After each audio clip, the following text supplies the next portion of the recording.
خدا باپ، خدا بیٹے، خدا روح القدس کے نام سے آمین۔ خداوند آپ سب کے ساتھ ہو۔ امید کرتا ہوں گرانوں میں اور زندگیوں میں خداوند کا بڑا فضل ہوگا۔ روزوں کے دوران چوتھا جمعہ اور چوتھا کلمہ کفارہ کا کلمہ متی کی انجیل اس کا 27 باب اور اس کی 46 آیت میں دیکھتے ہیں۔ اب چھٹی گھڑی سے 9ویں گھڑی تک تمام ملک میں اندھیرا چھا گیا،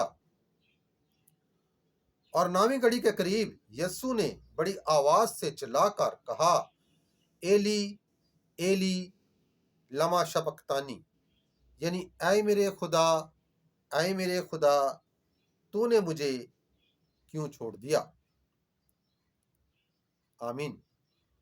میرے عزیزو، ہمارا یسوع سوائے گناہ کے ایک مکمل انسان ہے،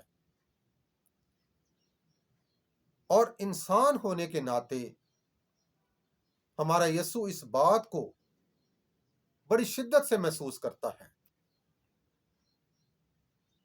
کہ اس دکھ کی گھڑی میں، اس مصیبت کی گھڑی میں مجھے سب چھوڑ کر چلے گئے، سب چھوڑ کر بھاگ گئے، اور اسی لیے فرمایا کہ اے میرے خداوند، اے میرے خدا تو نے مجھے کیوں چھوڑ دیا، کہ شاید مجھے باپ نے بھی اس گھڑی میں چھوڑ دیا ہے۔ اگر ہم اس کلمے کو زبور 22 میں دیکھیں، جس کا عنوان ہے مسیح کی اذیت اور فتح مندی، اس میں صرف 2 آیتیں آپ کے سامنے شیئر کروں گا۔ اے میرے خدا تو نے مجھے کیوں چھوڑ دیا، اور تو میری التجا اور میری فریاد کی آواز سے کیوں دور ہے۔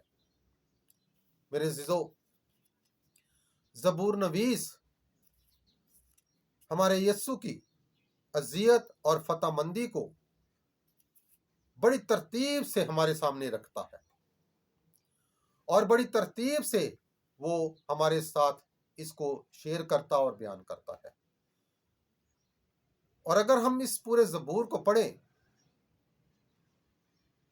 تو ہمیں پتہ چلتا ہے کہ زبور نویس مسیح کی اذیت اور فتح مندی کو کس طرح بیان کرتا ہے، اور اس کو اور بھی ڈیٹیل میں دیکھنے کے لیے زبور نویس نے نیچے بریکٹ میں اس کی پوری تفصیل بیان کی ہے، جسے ہم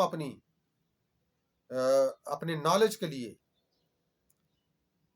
اس کو دیکھ کر مزید معلومات حاصل کر سکتے ہیں۔ آج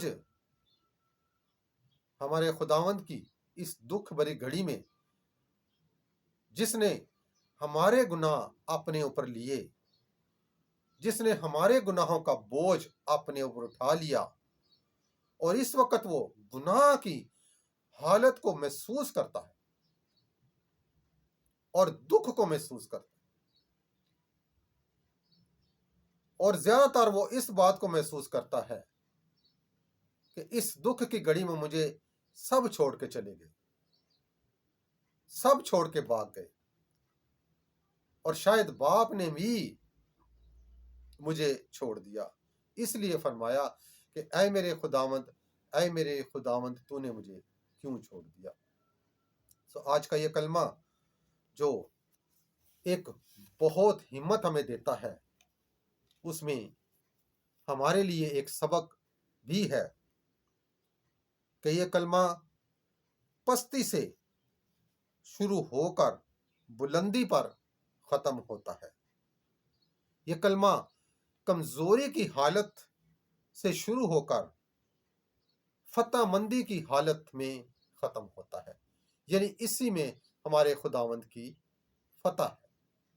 آج میری خداوند سے دعا ہے کہ جو دکھ، جو مصیبتیں جو اس نے ہماری اپنے اوپر لے لی،